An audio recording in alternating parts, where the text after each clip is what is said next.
relevant.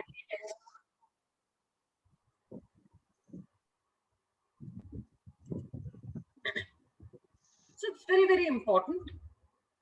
So in addition to this, suddenly they also say a declaration that the relevant provisions of FEMA and Companies Act have been complied for such transactions, and transactions are not violative of PMLA. So they're talking about fund movements. Now let's come. The same thing they've talked about the other side also. There is a company called A, your client is B,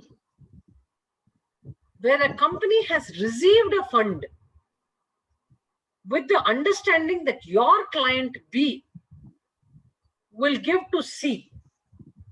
For whose benefit? For A's benefit. So both types of transactions have been covered where the ultimate beneficiary is different and there is a fund movement.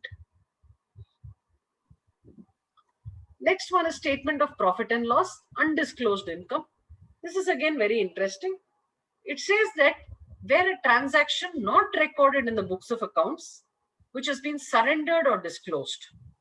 So suppose your client goes through a search, a survey procedure or something, and there is a transaction which is not recorded in the books of accounts, which is surrendered or disclosed, then unless there is an immunity, such the previously unrecorded income and related assets have to now be shown in the books of accounts. Now again, look at it this way. There is this master document of RBI. It's called the Master Directions on Red Flags. Now, Master Directions on Frauds. And they had something like 42 red flags. One red flag was this, whether there has been any search, etc. And today they are trying to slowly bring everything to one place. Today, a banker was saying, how will I know whether my borrower was searched or not? Today, a banker will know. CSR, there have been huge changes to CSR in February. So from where they started, they said, okay, please contribute. No, if you're more than 500 crores or 1000 crores, or you exceed 5 crore profit threshold, company, please contribute. Then they said, okay, if you don't contribute, please report that you have not contributed, you've not done it.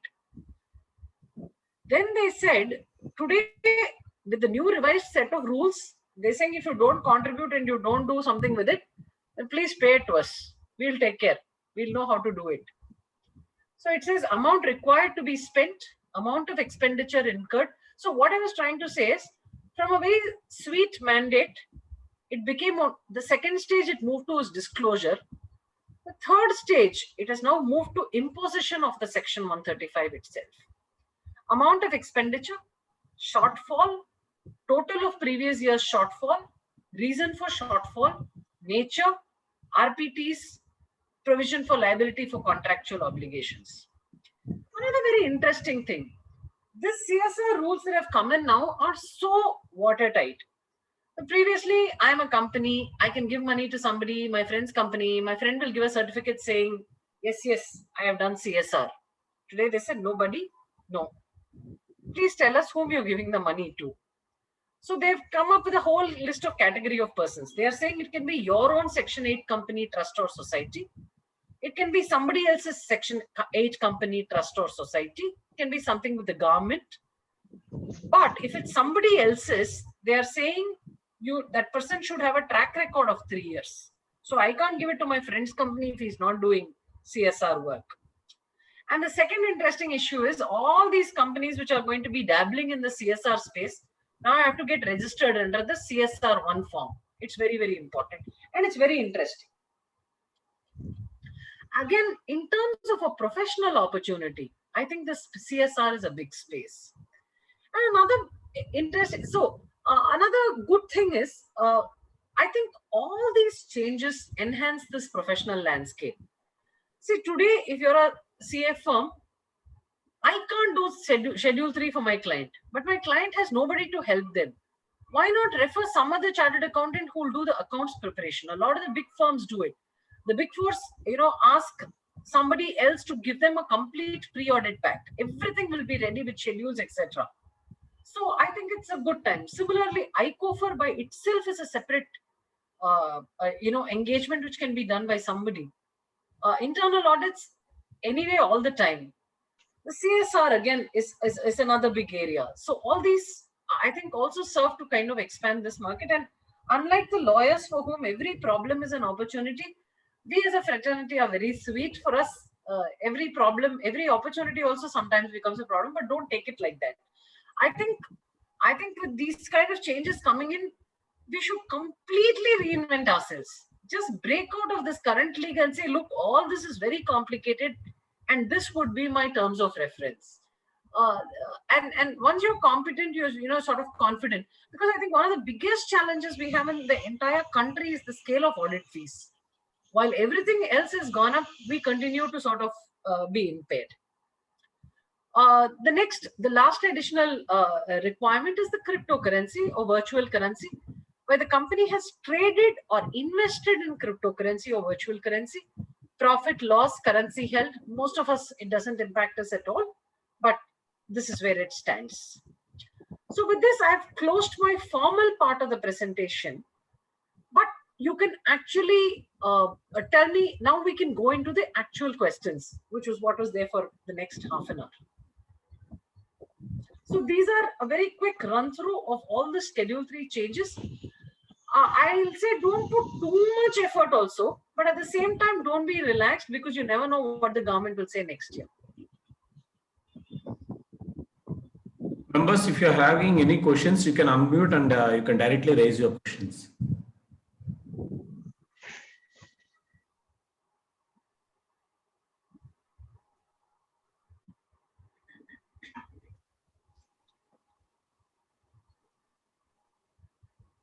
I'd certainly share a copy of my presentation, and there's more that's coming also, meaning the Institute's detailed guidance on this will surely come. It will be very good because it will clear out a lot of ambiguity. Now, another thing that I noticed is there are lots of subtle changes between Caro and Schedule 3. So that is also another thing. Certain things which have written in the Caro are written slightly differently from the way they've been written in Schedule 3. In Caro, they talk about short-term loans used for long-term purposes. How those things align, we'll have to wait and watch. But in all, I think one thing is there to stay. I think it's a huge compliance regime today. So if a client asks you what will happen if I don't comply, tell him you try not complying, then you'll know. I mean, there's nothing to say beyond that. But one thing to impress on our clients is that if you want to be a joint stock company with limited liability, this is your rule book. Take it or become an LLP, do something else.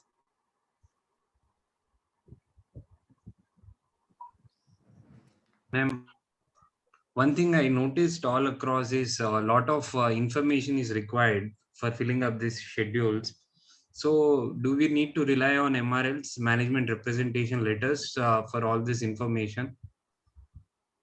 Sujit, all this is auditable information. So you can't really, you see, MRL helps you finally for the client to own the financial statement. I see, for example, if an agent is wrong, that's directly obligation on the auditor. Which is why today what you should do is you should help your client or tell your client to set it up. For example, in Tally Master itself, ask him to go put MSME flag. Ask them to right now circularize balance, circularize to all creditors saying, are you an MSME or not? Better still, you write a letter saying that unless you respond to this letter saying you are an MSME, I am taking you as a non-MSME. So you mean debtors and creditors confirmation? Creditors, not confirmation. First is creditors classification becomes very important. Secondly, is my name correctly defined? ABC is only ABC, or is it ABC Limited or ABC Private Limited? Second. Third, things like your capital work in progress. How is your client maintaining the list of CWIP? See, ideally, they should not take everything to fixed assets account. They should keep it in CWIP, and when they capitalize, they will pass the transfer entry. How are you going to do your aging of CWIP? Is it old? Is it new? See, another interesting thing is a lot of your clients may have to clean up this year. I can't still show an abandoned project in CWIP. It makes it a lot more transparent. So one more thing I noticed across the presentation was need for evaluation of the tangible assets, because most of SMPs there would not be intangible assets, but will there be a need for annual valuation of the assets, because it talks about whether there is an impairment in the value of the assets and that needs to be recognized. So annual valuation is required, or a periodicity of 3 years. Yeah. So it's something like this. No, see, even if you look at your depreciation, what does your Companies Act say now? The Companies Act saying you take whatever depreciation you want. I am not giving you a rate anymore. If you feel like taking, you can take my guideline rates. It's just like your expected credit loss method. Once it comes, it's your ECL, how I work it out. What is my management estimate? So Okay. after some time, even your IRAC norms might all. So yeah. So yes, it will require a lot of assessment. In fact, Caro also, ideally we should do Schedule 3 and we should also do Caro back to back, because a lot of things in Caro are very important. So in Caro, there is a particular line, and I say this in the context of those ratios. It says whether in the opinion of the management, short-term assets are enough to pay for the short-term liabilities. 1 year. So today my client has to have a board. The board has to sit. They have to have a budget. I mean, how many of our clients have that? Similarly, let me draw your attention to this line here.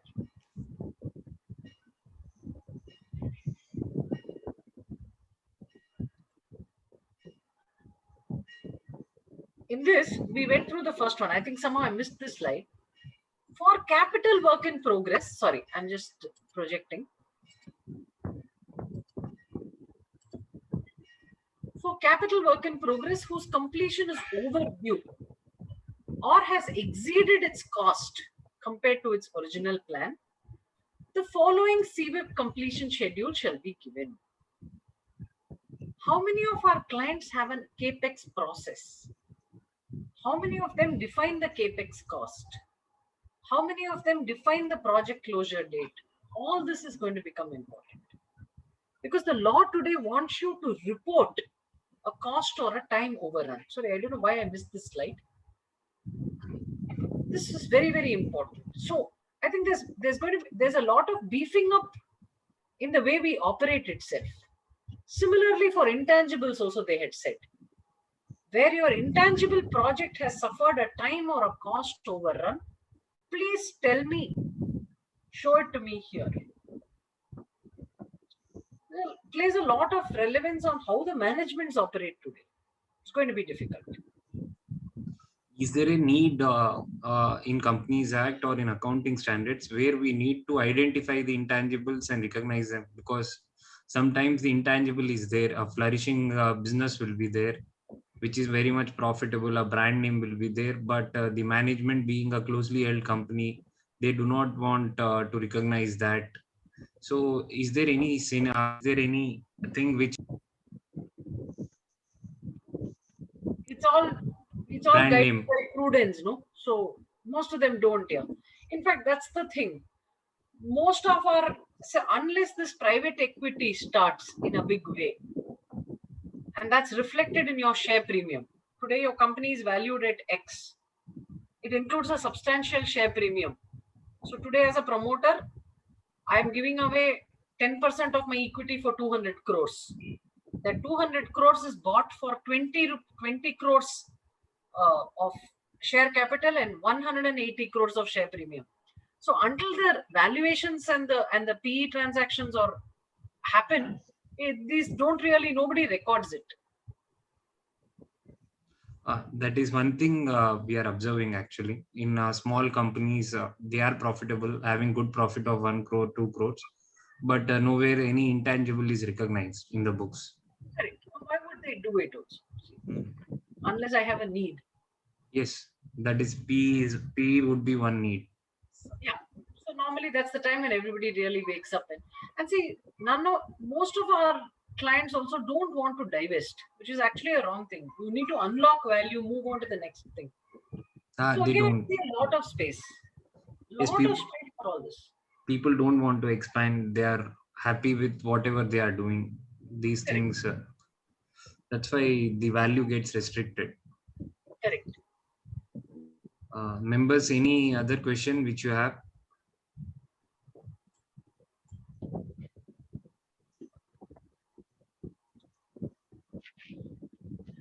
And not to worry, if anybody has a question, you can even ping me on WhatsApp. So it's perfectly fine. This is optimal. An hour is what this is good. So maybe you can all Yes. take a coffee break also. Yes, ma'am.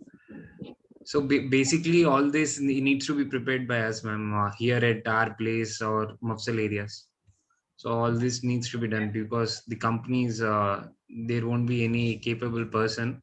And as you said, we cannot increase, we should increase the fees, but in these times of pandemic, which ran into 2 years, so this fee increment would be a problem. Correct. We'll have to work around here because the pandemic has hit us also. No? Yes, yes. We are also equally impacted. I don't know when we'll break this. It's a jinx. Yes, yes. That I needs to be think there. the lawyer community, they all operate very differently.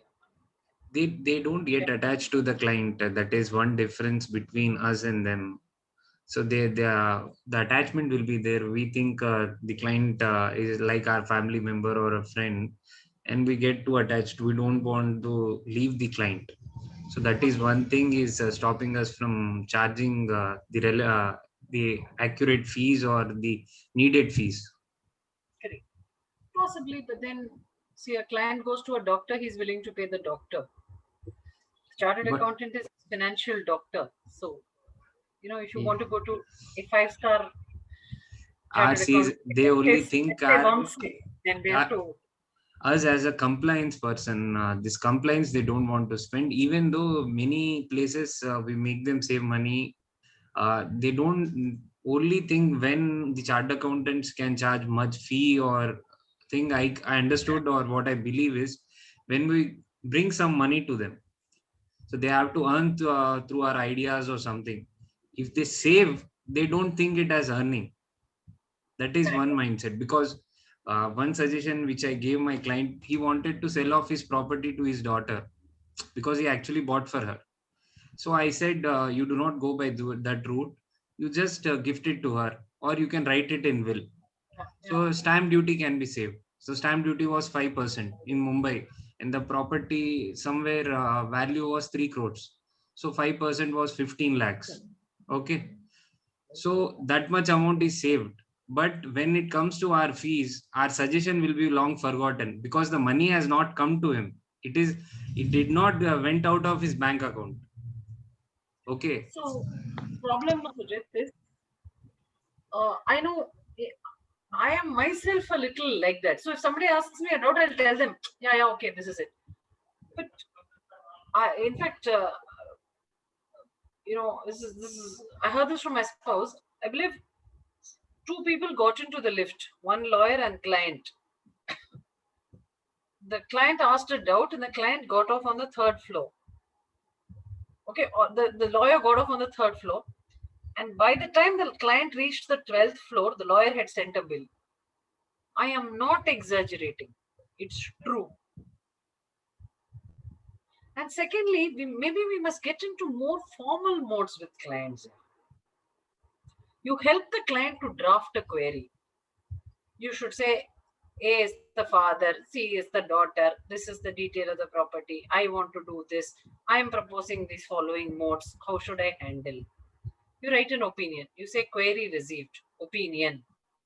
Then you say this as per this particular thing of this act. If you do this, there will be a registration to you.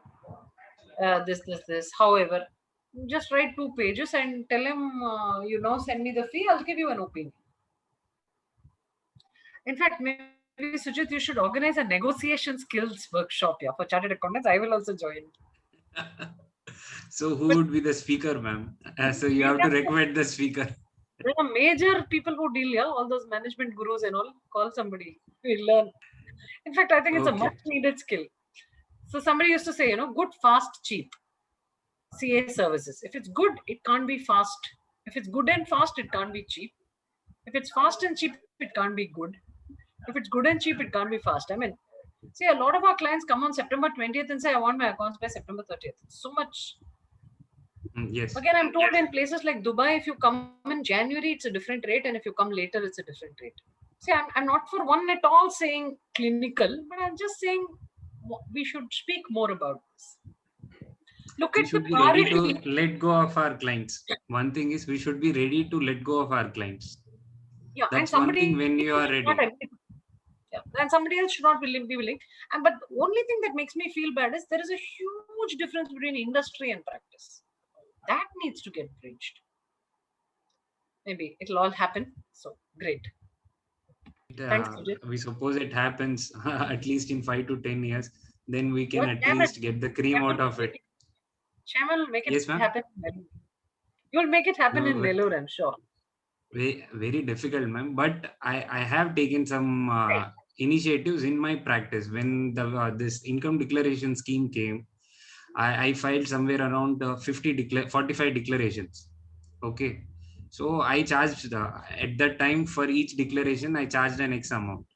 So like that we tried, but Right. not at all possible all the time. Sometimes we do not bill for some services we do, and we forget it. And long after the 3 months or 4 months, we remember that we provided some service to them and we did not bill the client. Don't do that.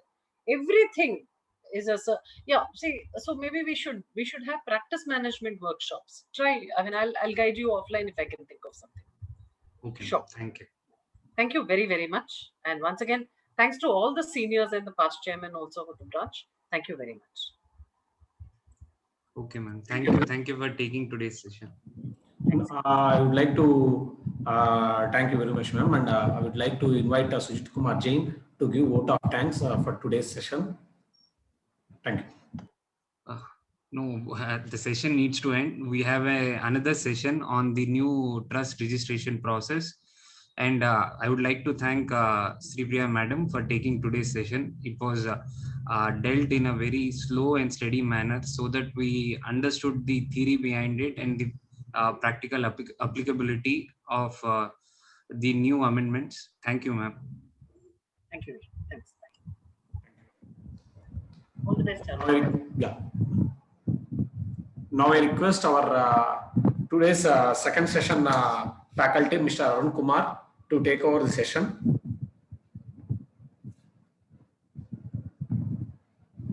Arun? Arun, are you there? Yes, sir. You can take over the session, Arun. Okay. Thank you, sir. Thanks to Sri Priya Madam for excellent session. Good evening, members. So I'll share the PPT now.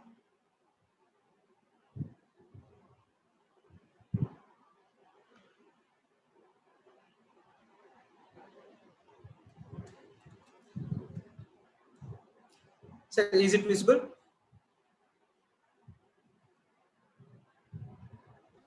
Yes, Arun, it is visible, Arun. Okay. So as we already know, we'll be discussing the new registration procedure. But before we go into new registration procedure, let me just get into the drastic changes and lot of landmark set of changes, which has come for charitable institutions from 1st April 2021. If you see last 7 years or so, there has been consistent effort on part of the authorities and revenue to regulate charitable institutions in various ways, and a lot of compliance and knowledge issues are arising. Now it's no longer possible to treat a charitable institution like an SSE, where you can just file the return at the end of the year and you do the audit at the end of the year, because it's like a cumbersome process right now. If you see last 3 years, the ITR form has changed drastically. When you fill the ITR form, and you can realize that what are the things and what are the processes which exist in the charitable organizations. So if you can see last 2 years ITRs, you can see that regarding exemption under section 1023C and exemption under section 1012A, there are a lot of changes. So we need to know what are the categorizations we have. And now charitable institutions which were having their registrations primarily was a permanent registration as of now. All registrations are now subject to renewal, and you need to know various kinds of registration and the privileges which are available under the Income Tax Act. Because if you go for Qualier, previously under section 11.7, you can claim 1023C and Qualier. But after 1/4/2021, you cannot claim 1023C if you have a 12A registration, or you cannot claim 12A if you have 1023C registration. So it is mutually exhaustive right now. So like that, you need to know what are the registrations we have and what needs to be registered. So for some institutions, it is 12A is very much beneficial, but for some institution, 1023C is much more beneficial. So you need to know what type of registration is required for your organization. And you also need to know various kinds of registrations and what exactly what registration is relevant to you. If you are eligible for a particular registration,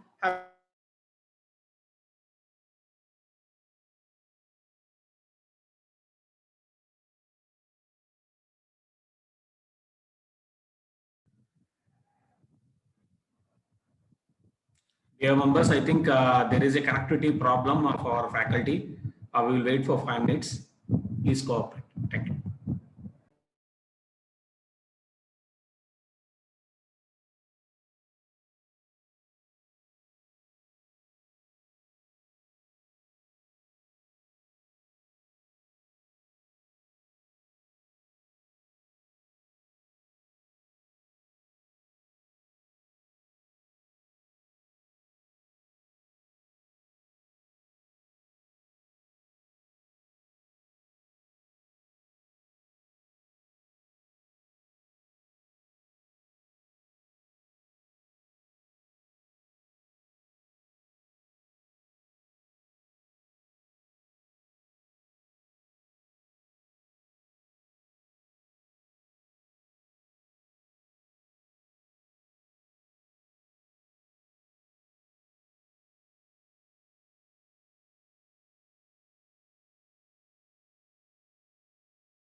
Dear members, there was a connectivity issue in near Arun Kumar area. So he is connecting through his mobile. So kindly wait for a couple of minutes. He will join with us. Thank you.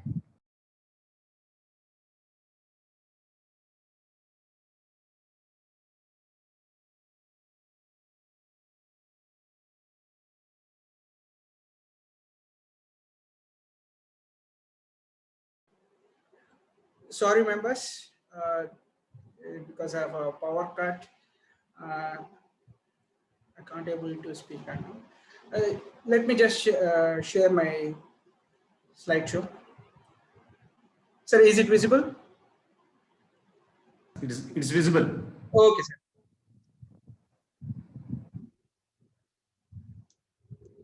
So we are talking about this, what type of registration you need.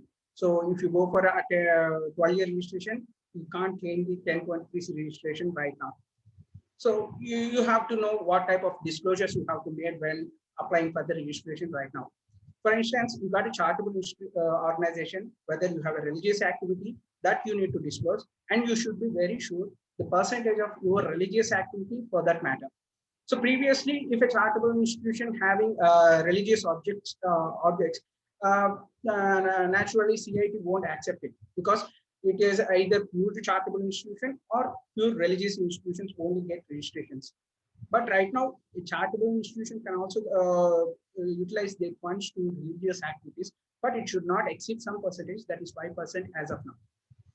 So if you are a charitable organization, you may not have bothered about under which limb you are falling, whether you fall under the education relief or relief to the poor or general public utility. But now onwards, you should be knowing, and not only knowing, you have to discuss and put it on record.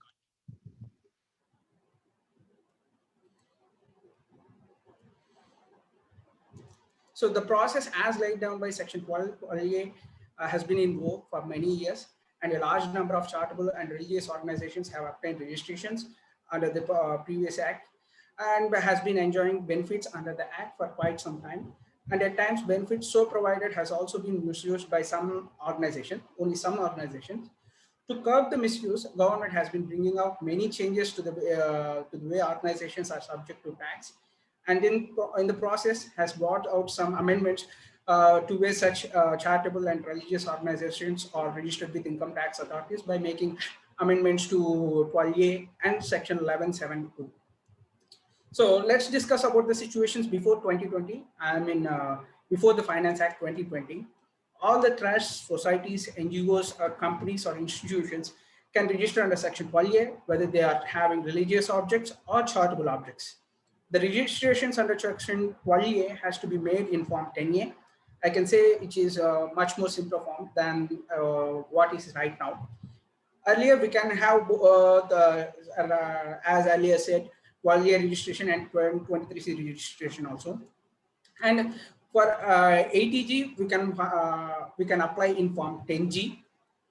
And before the, up to 2010, ATG registration was only for 5 years.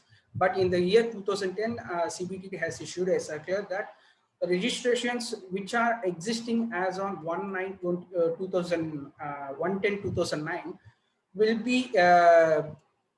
be continued until it is cancelled. It was cancelled. So it is a permanent registration for ATG also. And after Finance Act 2020, this was also amended.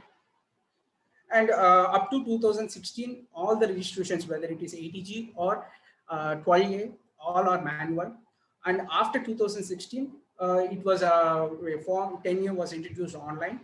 So we have to file the applications to ITO exemptions. Then ITO exemption will forward the application to CIT exemptions. So we have to attach our all the attachments in PDF format, like in scrutiny assessments. So the registrations can be cancelled by the principal CIT or CIT. Unless they are cancelled, all the registrations are permanent. That is the scenario before Finance Act 2020.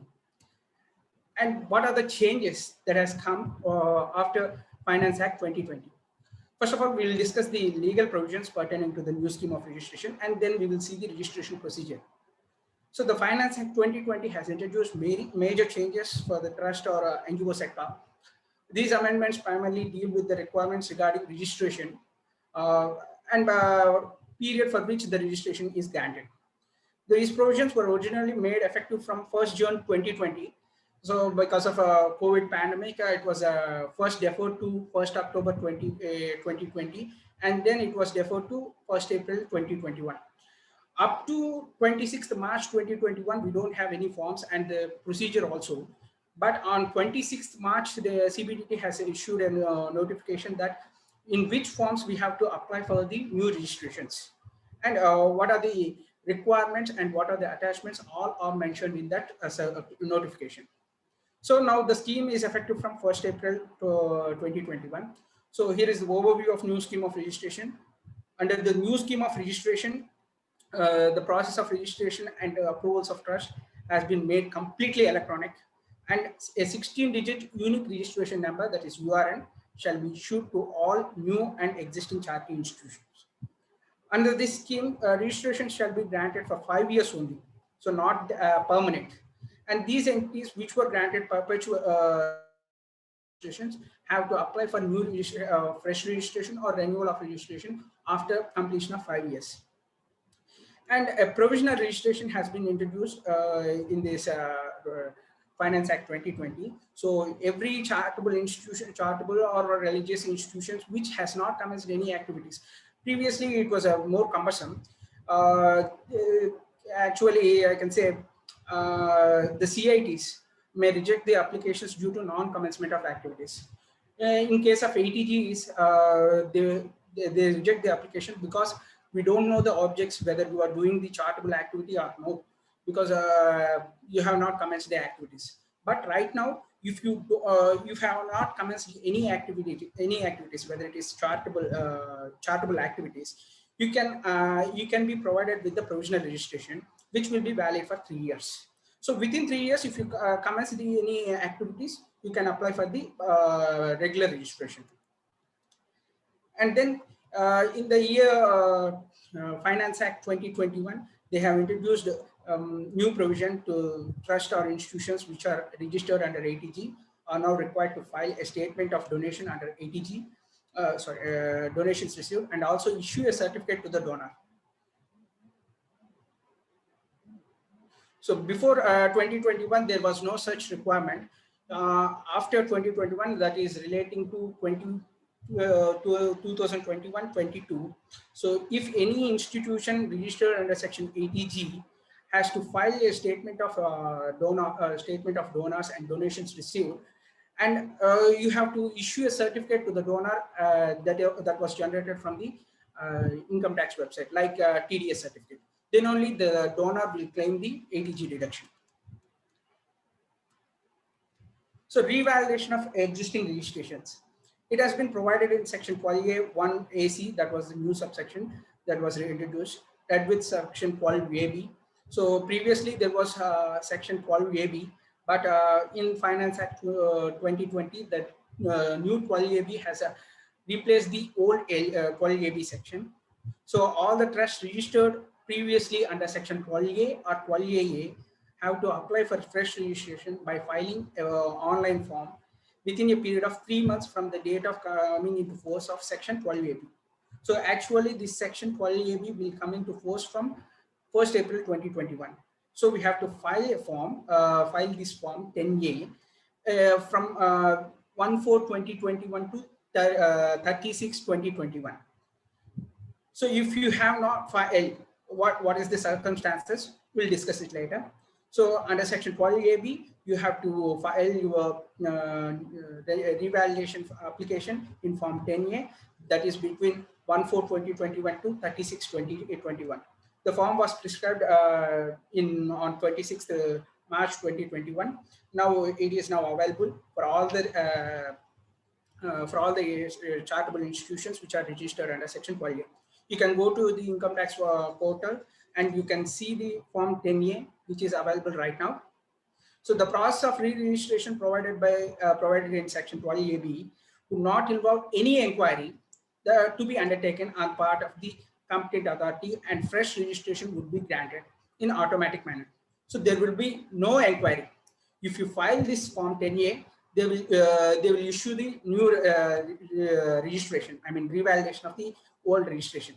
So within a period of 3 months from the end of the month in which such application has been filed by you, the CIT has to approve such registration without any inquiry. So you don't have to provide any books of accounts or any vouchers or any returns or anything. So they will issue fresh registration within 3 months after filing the form. Such fresh registration would be effective only for 5 years, and after 5 years you have to apply for renewal. So the provisions of Section 11 and 12 would be applicable from the assessment year 22-23 if you have revalidated your existing registration. So that means your existing registration will be valid up to the assessment year 21-22. That means a financial year 2021. So from the financial year 21-22, you have to apply for the revalidation. If the revalidation has been approved, then only you can claim the exemption under Section 11 and 12 for the assessment years 22-23. So So there may be cases where the registration application filed earlier under Section 12AA, that is up to 31st March, the form was not available. I mean, latest form 10A. So all the applications up to 31st March 2021 filed by you, and application has not been granted. No approval under Section 12A has not been granted, or it was rejected, or it was rejected, but it was under appeal. Then you don't have to apply afresh, but it will be granted a provisional registration as earlier said. So in any case, such application should be deemed to be pending under Section 12AB, and such provisional registration will be granted from 1/4/2021, not before that.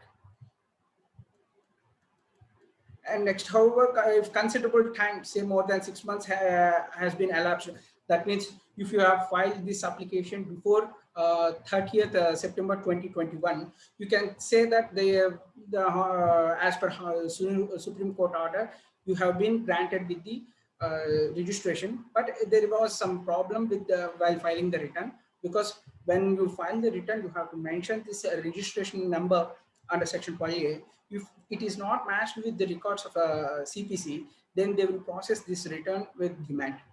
But we can apply for rectification, or we can go for appeal, but it was a cumbersome process and it was cost taking. So there may be such cases also where appeal is pending against the rejection of registration application filed under Section 12A. In such a situation also, the trust is... One minute, Arun, I would like to interrupt here. So do you mean to say first we need to get registration, new registration, and then file our return for the assessment year 2021-22? Am I correct?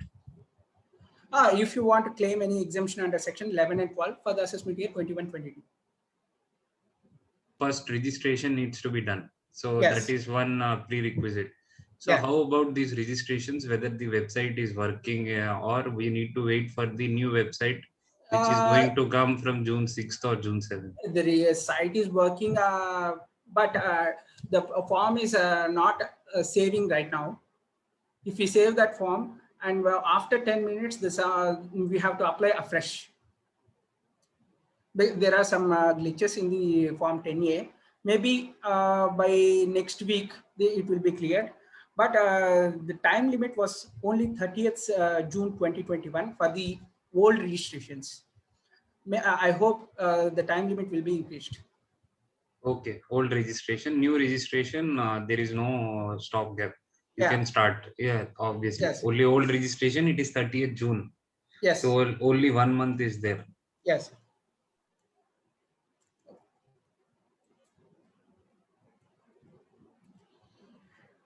And fresh registrations. So all charitable registrations which seek to avail registration for the first time under the new registration regime, that is Section 12AB, would have to apply registration at least 1 month prior to the commencement of the previous year, relevant to the assessment year from which the registration is sought. So this Section 12AB is effective from 1st April 2021. So if you want to get the registration for the assessment year starting from 1st April 2021, you have to apply for the registration at least 1 month prior to the commencement of the previous year. So if you want to claim exemption for the financial year 21-22, then you have to apply for the registration before 1 month from the before 1 month prior to the previous year. That means you have to apply before 29th February 2021. But I don't think this will apply for this case, because the form was made available on 1st April 2021. So such trust would be given if you apply in Form 10A right now freshly. So you will be given with the provisional registration, and no inquiry will be made if you have started the commencement of activities or not. So they will give you 3 years provisional registration starting from the assessment year from which the registration is sought. And within 3 years, if you have commenced the activities, you can apply for the regular registration. But if you have not commenced any activities, then you can apply for the regular registration after completion of 3 years. But if you commence, you should apply for the regular registration within 6 months from the commencement of the activities. So provisional registration to regular registration. When provisional registration, One more thing, Arun, sorry Ah. to interrupt again. Only this registration is needed for trusts which are availing exemption under section 11 and 12. yes, It is not needed for trusts which are availing exemption under section 1023. This educate schools, I mean, yeah, particularly schools. 1023C up to subsection class 4, it is not needed. After class 4, I mean 1023C5 to 1023C8, we have to apply for registration. Okay. So So all up to this, 1 crore gross receipts, which yeah, is right now it is increased 5 to crores. 5 crores, which is Yeah. increased to 5 crore. Yeah, For them, this registration is not required. For Not schools, required. it is not required. yes, Okay. And for any temples which did not have any registration until now, they have started temple, they have built and they are running. So what is their fate? Fresh registration, and whether it will lead to reopening of assessments under 148. If you have applied for the registration and the registration was granted, they won't open the previous assessments, because that section 12A will be applicable from the for the pending assessments also. Okay, so if registration is granted now, no need, they will not go for 148. Yeah. If they go for 148 also, we can apply this section 12 to the previous years also. Okay, so then this registration is retrospective, this Yes. 12. It's Yes, not as per prospective. amendment in 2014. Okay, thank you. Okay. So this provisional to regular registration, as earlier said, so when you have commenced the activities, you should apply for this regular registration within 6 months before the expiry of the provision. After commencement of the activities, or before 6 months before expiry of the provisional registration. Upon receipt of such application, the CIT shall call for such documents or informations or make such inquiries to satisfy that the activities and objects of the trust are genuine and the trust is complying with the requirements of the other laws also, like Societies Act or Trust Act or Companies Act. And the material evidences will be collected from you. And you are, if they are satisfied with the genuinity, they will pass the approval. The CIT would thereafter pass an order for granting registration or rejecting such application and cancelling the existing registration within a period of 6 months from the end of the month in which application for regular registration was received. So if you have been granted for the provisional registration up to 2025, I mean 24 to 25, then you have to make such application before 30th September 2024. Then only your application will be selected and this regular registration will be granted. If you have not filed this application before 30th September 2024, then what are the consequences? We'll deal with that later. So before rejecting any application, an opportunity will be given to the trust or institution, and after satisfying with the anomalies, they will cancel the registration. In case registration is granted, it shall be valid for 5 years under section 12AB. In case the period of 5 years would start, in this case, the 5 years would be start from the assessment year in which the provisional registration would be expired.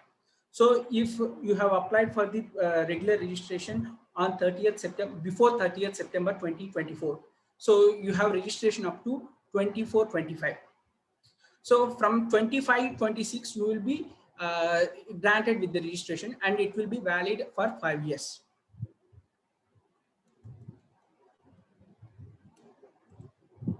So revival of inoperable registration. This is a new subsection, I can say.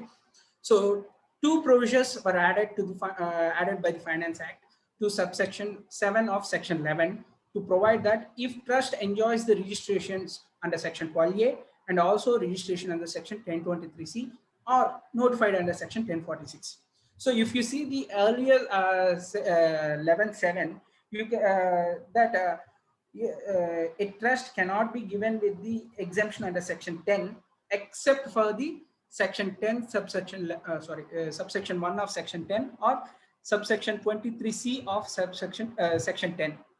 So if you are registered with under section 12A, you can claim both 10.1 exemption and 2023 exemption simultaneously. But because of the provisos inserted by Finance Act 2020, you cannot enjoy both the benefits, that is 12A and 1023C simultaneously. So such trust may reapply for the registration under section 12A, or they may go for the 1023C at their option. If they go for 1023C, 12A will be inoperative and it will be cancelled. If they go for 12A, 1023C will become inoperative and 12A will be valid. So all these trusts which are for which 12A has become inoperative because of the new provisos, that is from 1/4/2021, may reapply for registration under section 12AB, and such application needs to be made before the expiry of 6 months from the beginning of the assessment year from which such registration is sought to be made operative. So as the registrations were become inoperative from 1/4/2021, you can apply for 12A if you want to avail the exemption under section 12A before 30th September 2021. So upon receipt of such application, the CIT may undertake inquiry. So an inquiry is mandatory for this application, but for the revalidation of 12A, no inquiry will be made. But for revival of inoperative 12A registrations, the inquiry will be made, and the process of inquiry, extent of inquiry, that no information has been given in the CBDT notification. So what type of inquiries they made, what type of documents they need, they have not mentioned anything in this notification dated 26th March 2021. So once the registration is revived, the approval under section 2023 or notification and 1046 would cease to have the effect from the date on which such registration, 12-year registration would become operative. Change in objects. So if a charitable trust has undertaken the change in its object's cost, not conforming with the conditions registration granted. So if you see the 12-year registration certificate that was granted earlier, there are more than 14 points. So in those 14 points, there is one point which states that you have not modified any objects of your trust or institution without prior approval of the CIT. So if you have modified your objects which are not in consonance with the regular objects that for which the 12-year registration has been granted, then you have to apply for the renewal of registration within 30 days from the date of said modifications. So under section 12A, upon receipt of such application, inquiry will be made by the CIT, and process of inquiry, scope of inquiry, and will be issued by the CBDT because as per notification in March 2021, no procedure was mentioned. So we don't know what are the inquiries, but from the previous experience, I can say that what are the existing objects and what are the new objects, why these new objects has been incorporated in the trust deed, and why these new objects has been started. Is there any benefit to the members of the society or members of the trust, or is it for the public? And what are the any income is substantial income is received from the persons other than related to the trust. So these are the things they will see when you have modified your objects. So this application should be disposed within 6 months from the end of the month in which application was received. So all these applications under section 12A that we are filing to these days, these has to be disposed within 6 months. except for the revalidation of the registration that we are going to file before 30th June 2021. So all the other application has to be disposed within 6 months from the end of the month in which we have filed those forms. So if those forms were not disposed within 6 months, then as per Supreme Court order, it is deemed that you were granted with the registration. So renewal of registrations. So as we already know, I already said that all these registrations under Section 12A would be temporary, and the period is about 5 years in all cases, and 3 years in case of provisional registration. They have to apply for the renewal of registrations. So charitable trusts which are once registered under Section 12AB would have to seek renewal of registration by making fresh application to be made on or before 6 months prior to the expiry of the existing registrations. So if we apply for the before the expiry of 5 years, we have to apply for the renewal of the registration. Such trusts may be trusts which are earlier registered under Section 12A or granted with automatic registration, whatever it may be, or the revalidation of existing renewals. So they have to apply before the 6 months before the expiry of the actual due date. Such trusts may be trusts which were given final registration also. So all these trusts would have to make application to the CIT seeking renewal of registration in prescribed form, that is 10AB. So now there are two forms, 10A and 10AB. So presently 10A is available in income tax e-filing portal. 10AB is not available right now. Maybe after 2 years they will introduce this form 10AB, because form 10AB is applicable only for the renewal of registrations or provisional to regular registrations only. So maybe by 2023 they will make available this new form 10AB. So all these trusts would have to make the application in 10AB. Upon receipt of such application, this time the CIT will make the inquiry of all the activities done by the institution, whether it is charitable or religious. So after making it satisfying the genuinity of the transactions and activities of the trust, they may approve the registration or reject the registration. But before rejecting it, they will provide an opportunity, and after the opportunity, if they are satisfied, you will be approved with the registration. If they are not, they will reject the application. But this approval or rejection will be disposed by 6 months from the date on which, from the end of the month in which the application has been filed. So once the order is registration is granted, this will be valid for 5 years, and after 5 years, we have to follow the same process, and we have to file form 10AB, and we have to get registration, and it will be valid for 5 years from the previous year in which the registration is expired. So before that, time limits for registration that we have already discussed. So trusts or societies which are existing under Section 12A, which are already registered under Section 12A or 12AA. So they have to apply within 3 months from 1st April 2021.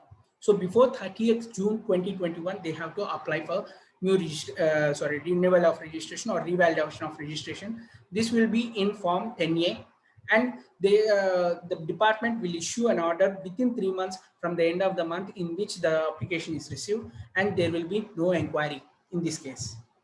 And second case, trusts or institutions which are registered under Section 12AB and period of the said registration is due to expire, that is renewal of registrations. So in case of renewal of registration, you should make the application for registration at least 6 months before the expiry of the said period, that means 5 years. And this should be in form 10AB, and this application should be disposed within 6 months from the end of the month in which such application has been filed. And next, new trusts which are applying for the registration, they will be granted with the provisional registrations. So at least 6 months, which new trusts which are granted with the provisional registrations.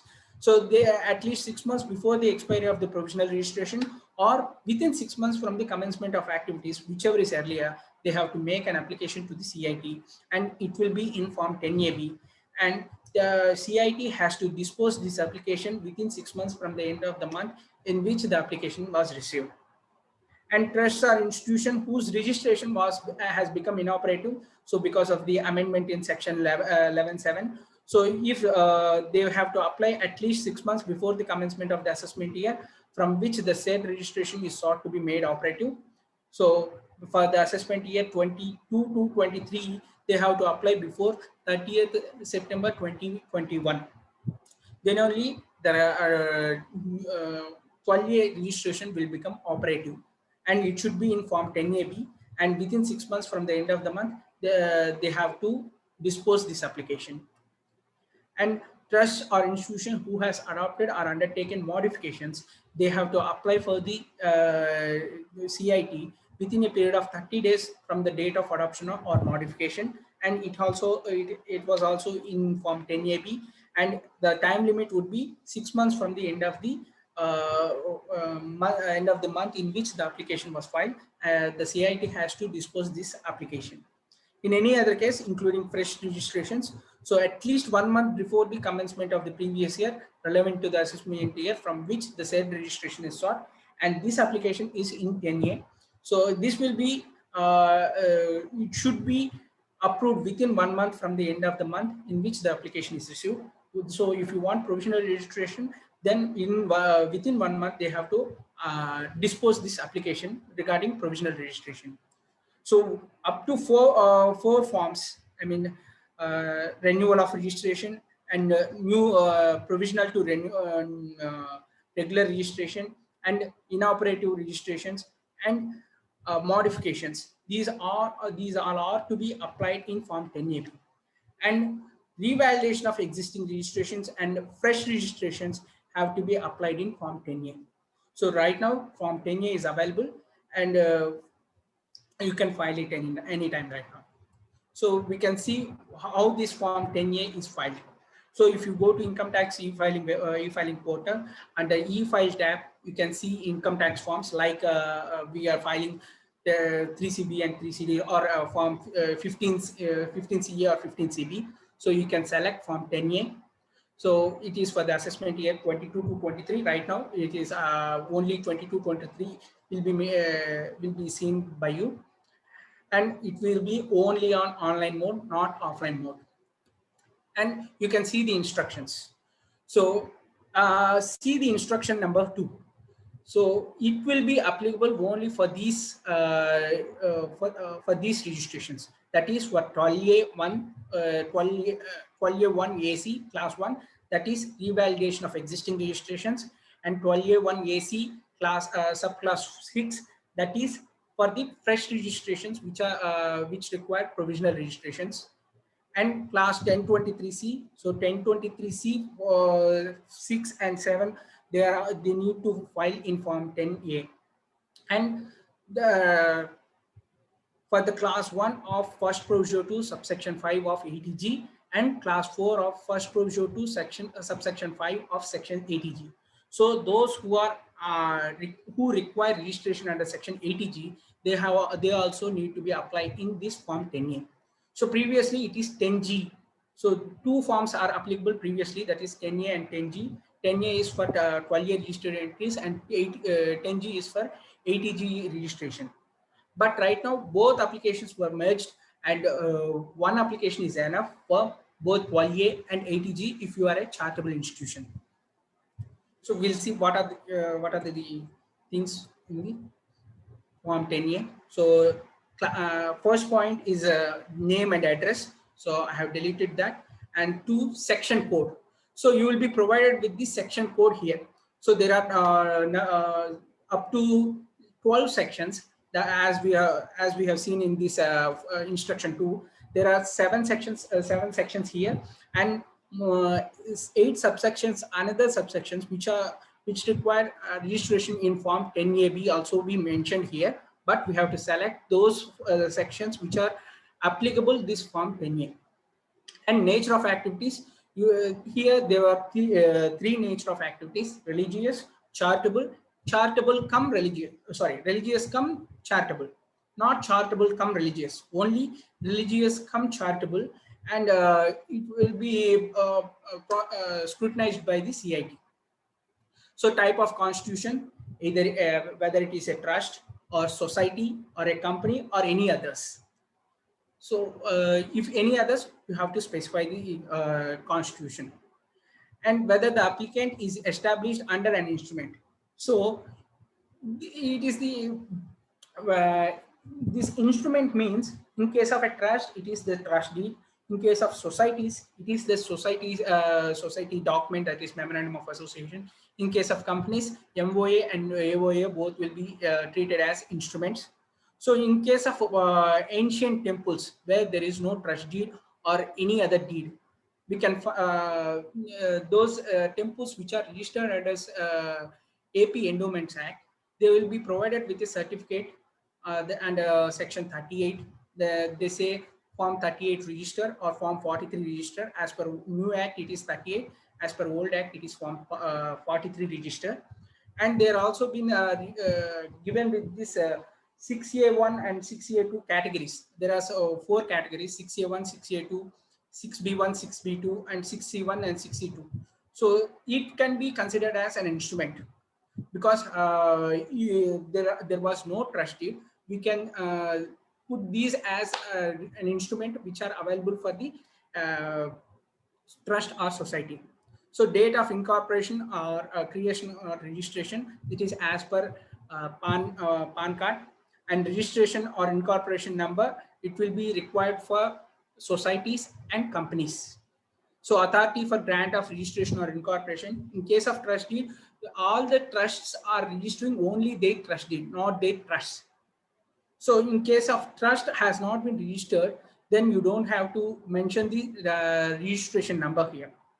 So in case of societies, you have to mention the society registration number. In case of companies, you have to mention the corporate identification number.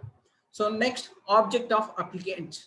So previously, these are the objects as per the this website. So religious, only one object. So whatever you make, you do in religious, only one thing you have to select, that is religious activities. In case of charitable activities, you have eight subsections, 8 limbs here. So up to 7 limbs, I mean, relief of poor, education, medical relief, yoga, preservation of environment, or preservation of monuments. There is no problem with the first 7 limbs. If you select this advancement of any of the objects of general public utility, the problem will come, because it will, in this case, there would be a business turnover. In case it is comes under business, you will not be granted with the registration. Previously, there was a limit of 25 lakhs, and after that, that limit was removed, but it is up to the satisfaction of the CIT right now. So if the CIT has not been satisfied with your activities that require business transactions, then you will not be provided with the registration. So you have to be very careful when you select this last limb, that is advancement of any other objects of general public utility. So you can select any 7 limbs, there will be no problem.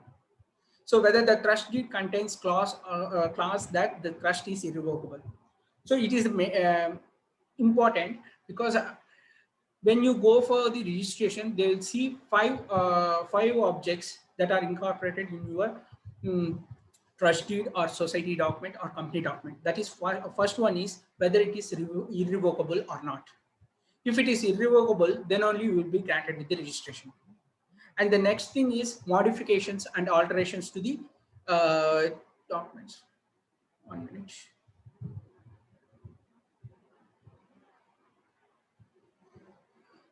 There is a query. Process of registration for ATG for education institutions with gross receipts less than 5 crores. Sir, this registration under section 80G, there is no exemption for any exemption from registration to any organization.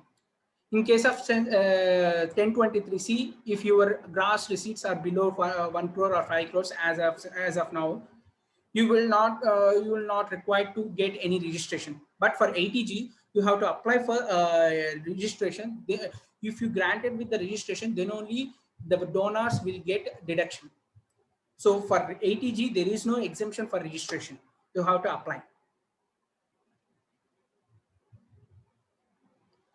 So next, we are talking about the clauses that are required in a trust deed or societies. So first thing is irrevocability. So every trust or society or company has to contain this clause, whether it is irrevocable or not.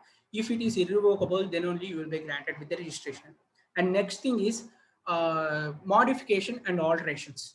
So in case of any modification alterations, it should be only with the prior permission of the CIT or principal CIT. This thing has to be mentioned in your society document or company registration, company AOA or MOA. Then only you will be provided with the registration. And next, wind up clause and wind up clause. In case of winding up, it should be with the order of the CIT.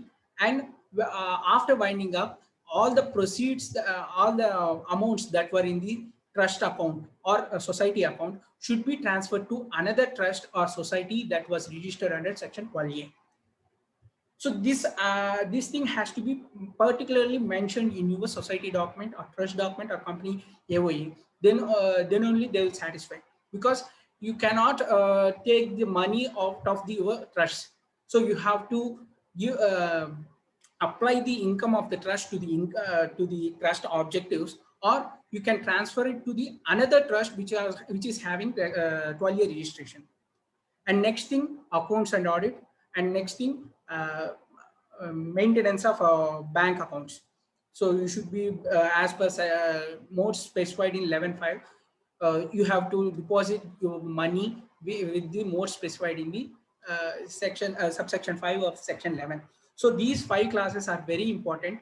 If you don't have any of these 5 classes, then you will not be granted with the registration. So they will particularly see whether these 5 classes are there or not in your document. Arun, So one more point which you have addressed now, that if you are stopping your activities, then you need to transfer your assets to a similar trust which is having 12A registration. Yeah. So for which, whether stamp duty, what would be the percent, 8% or any beneficial stamp duty rate is there for a trust to transfer its assets to another trust? If there is no consideration, it will be a conveyance deed. It will be called as conveyance deed. And for conveyance deed, the stamp duty was much lesser than the original stamp duty that for the sale activities. Okay. And whether the section 56 provisions will come, this will go into donation, right? For this 12-year registered entities, no section 50C will come. 50C or 56 will come. Okay, that is what I'm talking about. Section 56 to 10, whether that will go and hit or because I believe it will go and sit in the form of donation. So I think it will not come. Is my understanding correct? Yes. Okay, thank you. So screen is not moving, sir. I'm not moving the screen because I'm just telling what I'm thinking. And next, whether sir, it is a screenshot, sir. He is not working on the income tax website, right? You have taken screenshots. Yeah, it is the screenshot. Yes. So next, whether applicant is registered on Darpan portal or under FCRA Act or any provisions of Income Tax Act. So if you are registered with the FCRA Act, then you will know what is this Darpan. So the Darpan portal is there, and every society or trust which are registered under FCRA Act was provided with Darpan ID earlier, but after 2019 they announced it that Darpan ID is not required for those who are filing annual returns under FCRA Act. So if you are having Darpan ID, you can mention it here. And if you are having any other registrations under Income Tax Act or FCRA Act, you have to mention it here. Next, whether any application for registration made by the applicant in the past has been rejected.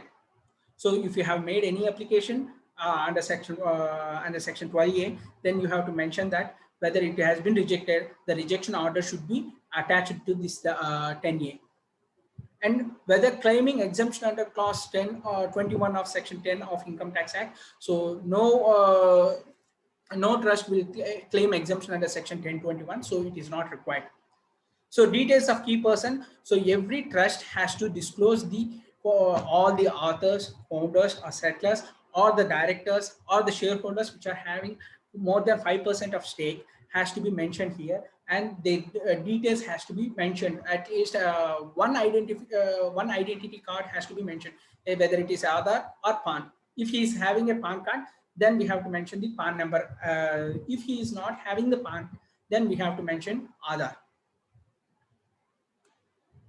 So next, in case of any persons is not an individual, then provide the details of natural persons who are beneficial owners, that is 5% or more, such persons as on the date of applications.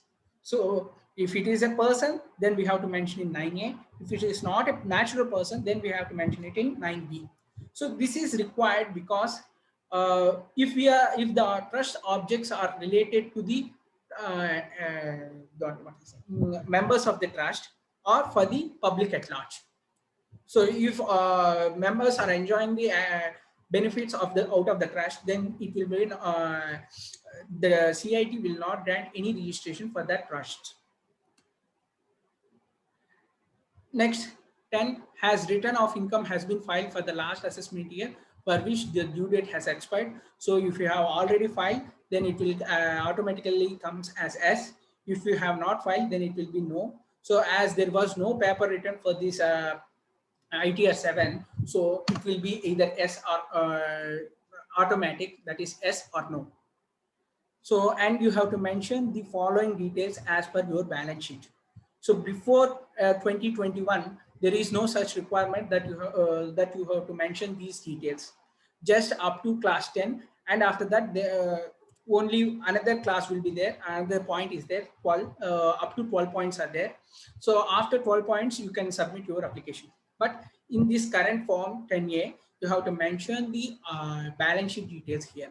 So it will be as on the date of application, not as on the date of earlier balance sheet date. That is either before the 31st March 2020 or 31st March 2021. It is not that case. So it should be mentioned as on the date of application. Maybe 1 or 2 days before 1 or 2 days, that may be. So you have to mention about corpus and other than corpus, long-term liabilities, other liabilities, and land and building, fixed assets, and investments and other assets. You have to mention all these things. So as we already discussed, there will be no inquiry on these aspects. So you will be either way, you will be granted with a registration, but please mention the correct values here because it will be taken at the time of renewal of your registration. So next, income details. So income received in the 3 previous years immediately preceding the previous year in which the application is made. So it is the new point here. Previously, there is no such point. So in last 3 years, what are the incomes you have been received, and whether it is from state government or other governments or grants or donations, you have to mention it here. And three previous financial years. And next, religious activities details. It has been given only for the charitable institutions, not for the religious institutions. If you are a charitable institution, you can have religious objects right now, but the expenditure on such religious activities should not exceed 5% of your total expenditure. So that's why they have mentioned this column that you have to mention whether you have any religious expenditure in the last financial year, or 3 financial years. And if yes, please provide the expenditure for the religious nature and percentage of total income. It will be automatically come in this column. So if it exceeds 5%, then you will not be provided with the registration under section 12A. So it should be less than 5% in case of charitable institutions which are having religious expenditure. So that is with the form 10A. After this, you can submit by verifying it. So we have to upload this form 10A either by way of DSC or by way of EVC. So if you have filed any return of income previously and it was through DSC, then you have to file this form through DSC only. If you have filed your income tax return for the previous year for the existing trust and it was submitted through EVC, then you have to submit this form through EVC only. So please remember that if you have filed previous any return of income previously, that is for the financial year 1920 relating to assessment year 2021, if you file it with DSC, you have to submit this form with DSC, and if you have filed it with EVC, then you have to submit this form with EVC only. So what are the attachments we have to attach with this form? Arun, one thing I would like to interrupt here. So whether there is any restriction for a religious trust to do charitable activity, so whether it will account to mixed objectives? Actually, previously the mixed objectives are not permitted, because if you go with these objects to the CIT, they will say you will not grant any registration for these type of trusts, because as per the act it clearly says purely charitable objects or purely religious objects. Mixed objects are will not be entertained. But right now in this form, that is you can see in this sixth point, third point, nature of activities. They have given this three drop downs here: religious, charitable, religious cum charitable. So maybe they can grant the registration for those religious organizations which are having charitable trust. But as per the act, you have to you should have only purely charitable objects or purely religious objects. That is about the documentation part. Yeah. What about a religious trust going on and spending on starting a school or contributing to a hospital or starting a hospital?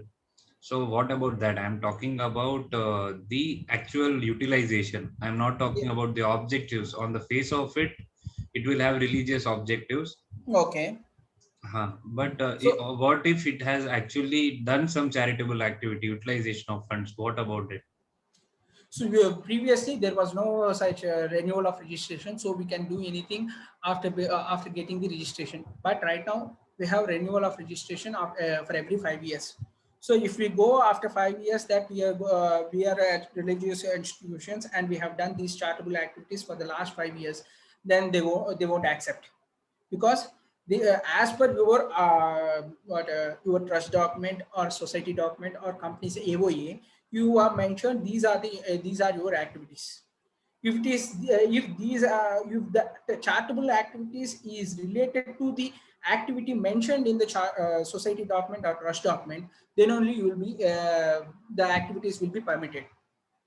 If these charitable activities are not mentioned in the trust document that was registered with the CIT, then you will not be permitted for the renewal of registration. So it is penalizing actually a religious trust which is getting lakhs and crores of donations. It cannot spend on charity. Charity, we cannot spend on charity, but there is some I can't say that as a loophole, because many religious institutions, they can provide the charitable activities to those to their devotees through devotees. Devotees through charitable trusts, separate trust to be floated. అంటే ఇప్పుడు భక్తులకి అన్నదానం చేశారు, so అది charitable activity actual గా చెప్పాలి అని అంటే, బట్ అక్కడకు వచ్చే భక్తులకి చేస్తున్నాము అని చెప్పడం అనేది రిలీజియస్ యాక్టివిటీ అవుతుంది.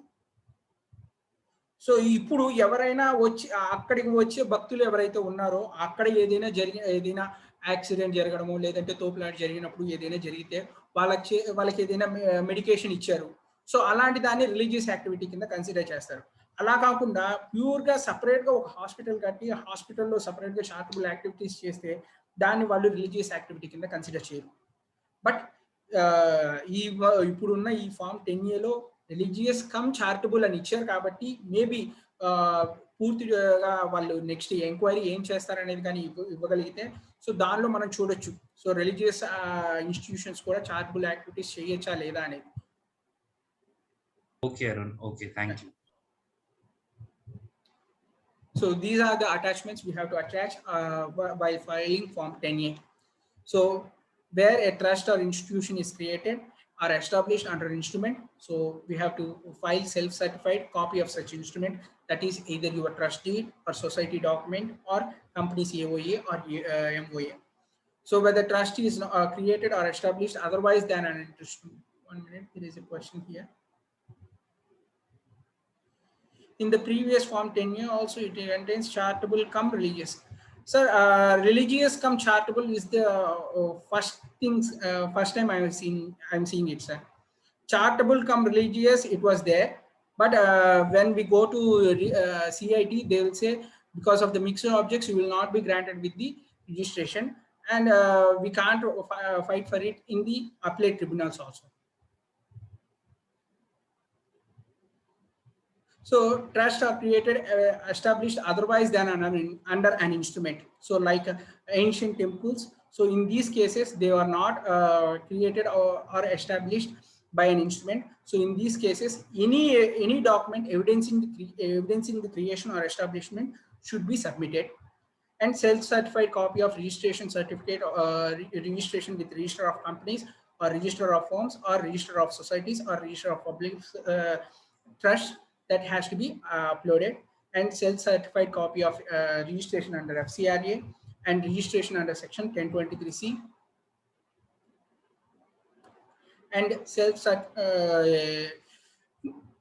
annual accounts for the last 3 previous financial years, and self-certified copy of modification of objects and notes on activities, and PAN or other of the members that are mentioned in the Form 10A, that is regarding who are having more than 5% of shares, or all the authors are settlers, or the persons other than natural persons who are having stake in the charitable trust or society. All these we have to attach in the points they have mentioned there. So there will be up to 9 points, I think, right now. So we have to attach to that point. So we have to attach these all these documents for that particular item.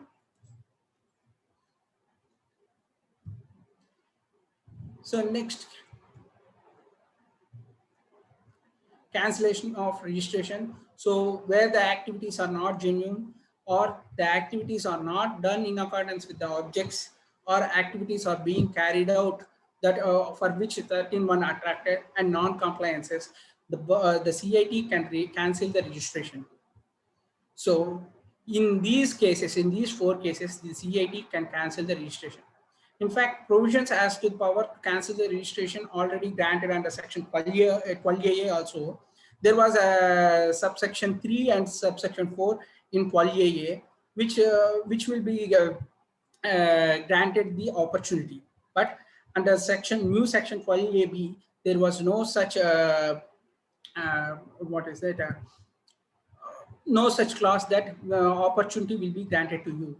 So if the CIT thinks that you are not following the you are not following the compliances under the acts that are you have been registered, or your activities are not genuine, he can cancel at his own discretion. And if such registration has been cancelled by the CIT, then section 115 TD will attract. So if this section 12AA or 12AB registration has been cancelled, section 115 TD will comes into play, and tax has to be paid at maximum marginal rate. So so please be careful when it comes to the cancellation. So as per section 115 TD, it has clearly stated that only cancellation. So not the other than cancellation. I mean, if you have not applied for the renewal of registration, like we already said. So what happens if you have not filed this Form 10A by 30/6/2021? So if you have not filed it, then you will not be granted any exemption under section 11 or 12 from the assessment year 22 to 22-23. So in this case, section 152 TD will not comes into play. So only in case of cancellation only 115 TD will come. So in case if you are not filed for the revalidation of the registration or renewal of the registration or regularization of the registration, it is not mean as cancellation. So in those cases, just you will not be granted for the exemption only. So if it is cancelled, then section 115 TD will comes into play, and you have to pay maximum marginal rate on the fair value of the assets that is deducted by the liabilities, value of the liabilities as on that date.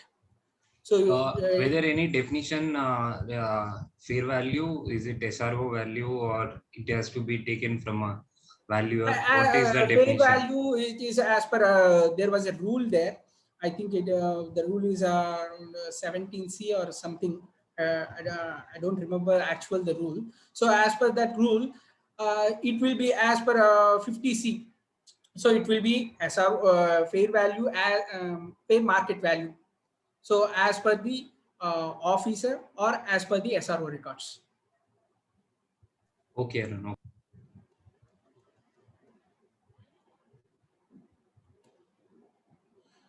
So statement of donations, this is the new thing that has been introduced in Finance Act 2021.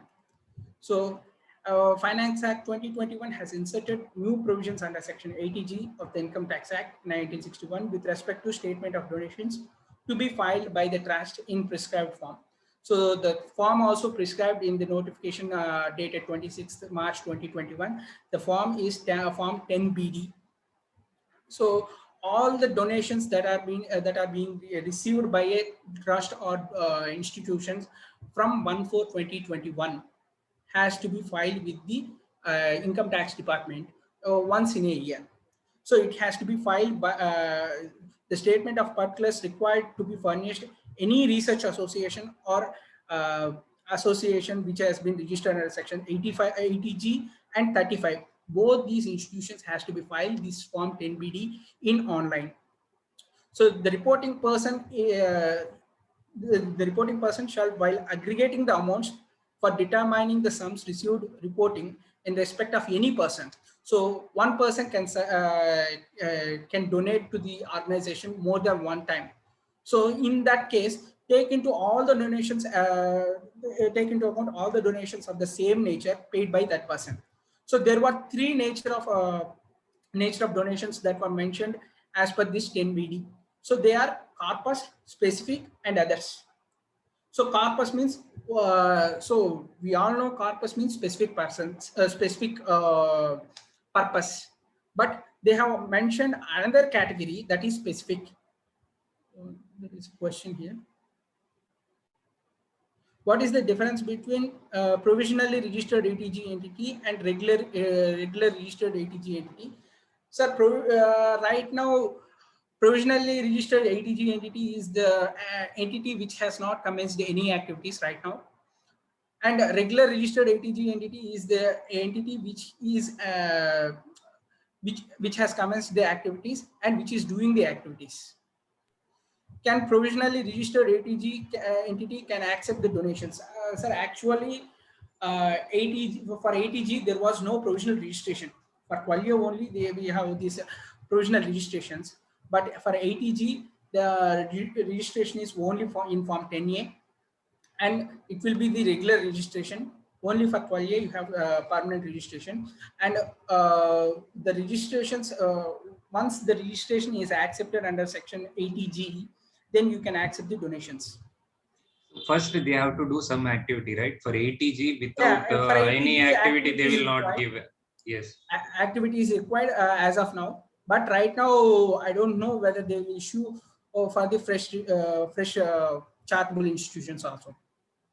Because earlier also for 12-year registrations, they have not issued for those institutions which have not commenced their activities.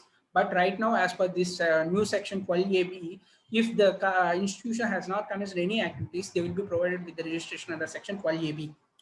So I think maybe This time they will issue the registration under section 80G, but you have to be very careful, and you have to mention the details of donors in form 10BD every year. So the nature has the natures will be 3 natures as per form 10BD, that is corpus, specific, and others. So corpus means the corpus donations, and the specific purpose donations and others. So I don't know why they have mentioned corpus and specific 2 columns, because corpus means specific purpose donations.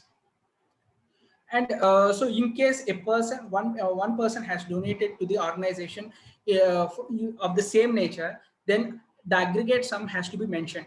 So there is no need to mention 3 or 4 times every time he has donated to you.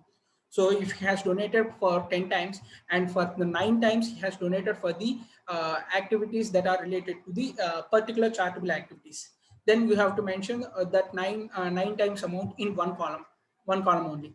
And for the remaining one donation that is being corpus, either by corpus or others, we have to mention separately for that.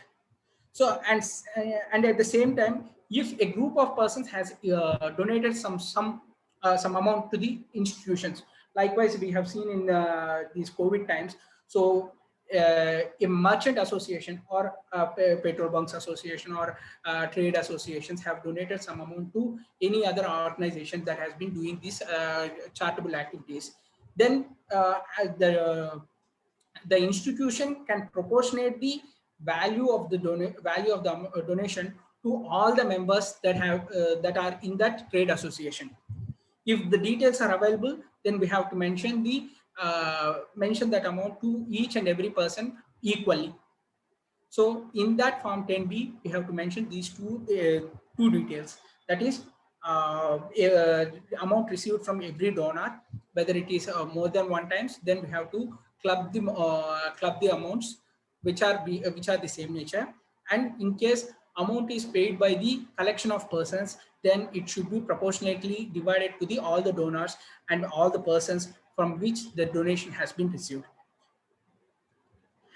And once the form 10BD is furnished with the income tax department, then the department will issue the donors to this donation certificate in form 10BE, specifying the amount of donation received by this charitable institution during the financial year.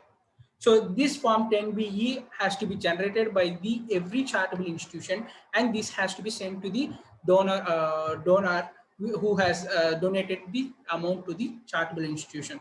So just like form 16 or form 16A. So if you have deducted any any TDS, then we have to generate form 16A and we have to submit it to the deductee. And by the same way, if any person has donated any sums to these charitable institutions, then we have to submit this form 10BD to the income tax department and generate this certificate in form 10BE, and we have to send these certificates to the donor. Then only he can claim the deduction under section 80G. So for the next year, that means for the year 21-22, if you have donated any amount to the charitable institution, you have to obtain a certificate from that charitable institution after 31st May after 31st May of that year. So if you have not have the particulars as mentioned in this form 10BE, then you will not be given for this deduction under section 80G. So it is very much important for a charitable institution to file this form 10BD, and it has to be filed before 31st May of the next financial year. And the data structure will be provided by the Director General of Income Tax Systems. But right now, the only form has been issued in paper format. And that format is just like any other format that we have seen in Form 10 or Form 10A like that. And we don't know when this online form will be issued by the department. So if you have not filed this form within time, then there is a late fee. So just like Form TDS returns, it has also a late fees of 200 per day. and it is as per section 234G. And further, if you have not filed this form 10BD in time, you will be face the penalty.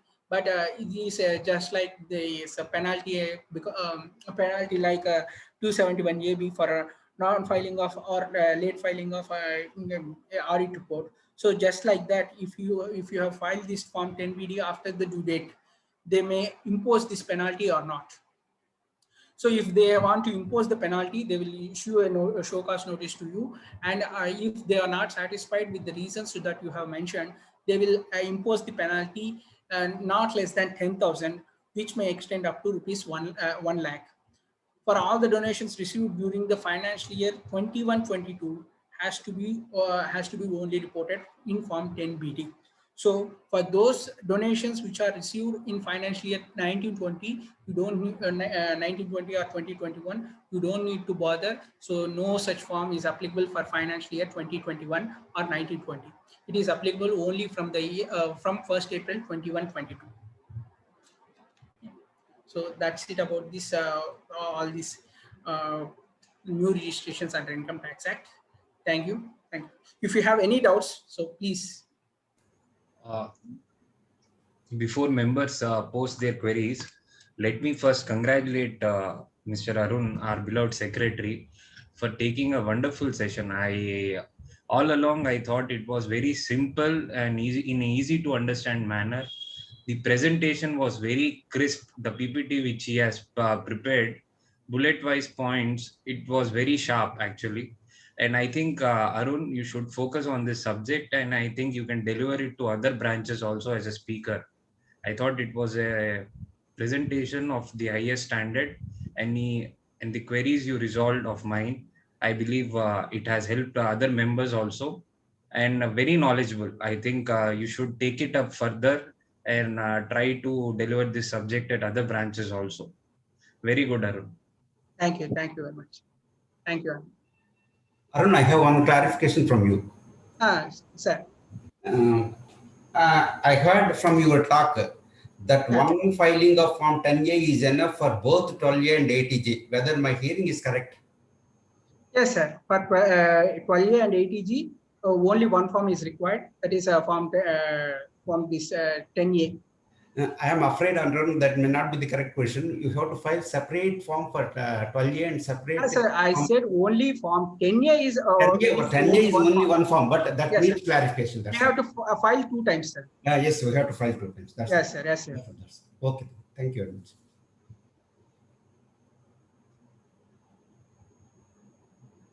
Any other questions, sir? Thank you.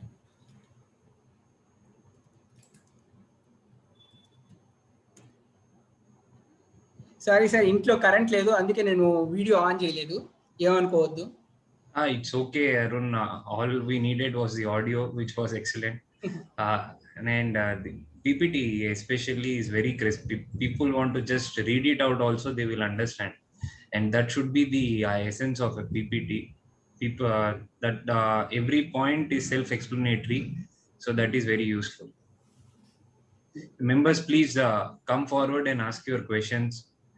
Because it is our own member from our home branch, so there is no need to hold any doubts. You just clarify for the benefit of other members, because I ask the questions only. Sometimes I may know the answer, but I think it is somewhat a critical query which should be known to all. So please come forward and ask your doubts, even if you know them also, for the benefit of all. Some clarification would be good. It's like a group discussion which comes at the end of a session. Please treat it as a group discussion.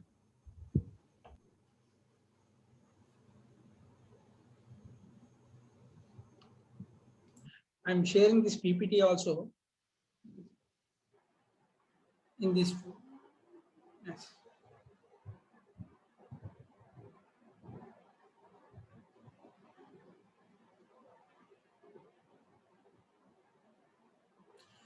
Okay sir, just మీరు ఏంటి అంటే ఇప్పుడు మన registration చేసేటప్పుడు నేను చెప్పిన ఇంతకుముందు చెప్పిన ఆ 5 క్లాసెస్ ఏవైతే ఉన్నాయో ఆ 5 క్లాసెస్ మీ ట్రస్ట్ డాక్యుమెంట్లో కానీ లేదా సొసైటీ డాక్యుమెంట్లో కానీ ఉన్నాయా లేదా చూసుకోండి. ఒకవేళ అవి కానీ లేకపోతే అక్కడికి వెళ్ళిన తర్వాత రిజిస్ట్రేషన్ క్యాన్సిల్ చేస్తారు. సో బెటర్ అమెండ్మెంట్ ఇప్పుడే చేసుకోమంటారు అరుణ్, అంతేనా? అంతే అమెండ్మెంట్ చేసుకున్న తర్వాత విత్ ఇన్ 30 days లోపల మళ్ళీ ఫైల్ చేయాలి, ఒకవేళ ఆల్రెడీ రిజిస్ట్రేషన్ గాని ఉంటే. అమెండ్మెంట్ ని వాళ్ళకి నోటిఫై చేయాలి, ఈ రిజిస్ట్రేషన్ ఫామ్ తో నోటిఫై చేయాలా, అమెండ్మెంట్ నోటిఫై చేసిన తర్వాత రిజిస్ట్రేషన్ కి అప్లై చేయాలా? అసలు రిజిస్ట్రేషనే కానీ లేకపోతే ఇప్పుడే అమెండ్మెంట్ చేసుకొని ఫైల్ చేసుకోవచ్చు. కానీ ఒకవేళ రిజిస్ట్రేషన్ కానీ ఉంటే మాత్రం అమెండ్మెంట్స్ ని మళ్ళీ వాళ్ళకి ఫైల్ చేయాలి with in 30 days.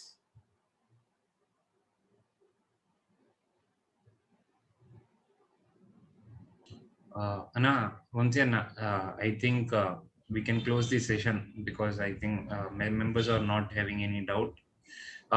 Once again, members, a doubt aina, you can post the query, or otherwise we will go on to conclude the session.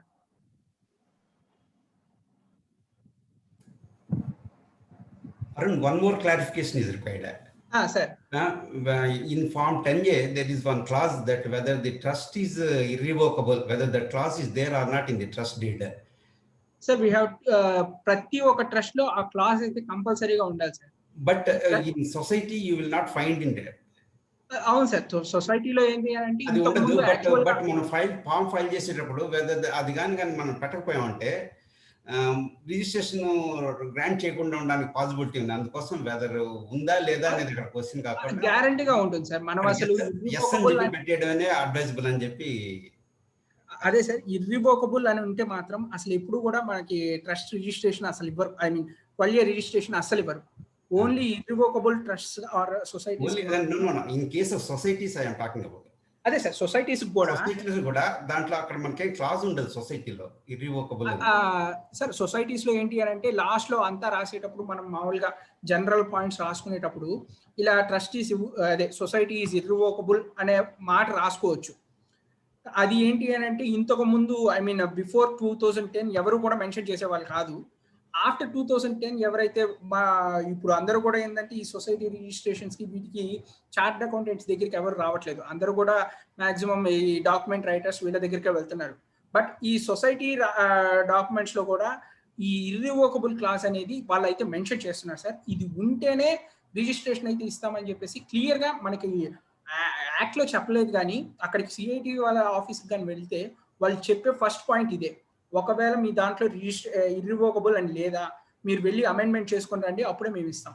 So మీకు ఇర్రివోకబుల్ క్లాస్ లేదు అని చెప్పి కూడా మనకి రిజిస్ట్రేషన్ క్యాన్సిల్ చేశారు, రిజెక్ట్ చేశారు. So better to amend, sir. Say on the safer side, get it amended and notify to CIT and then apply for registration.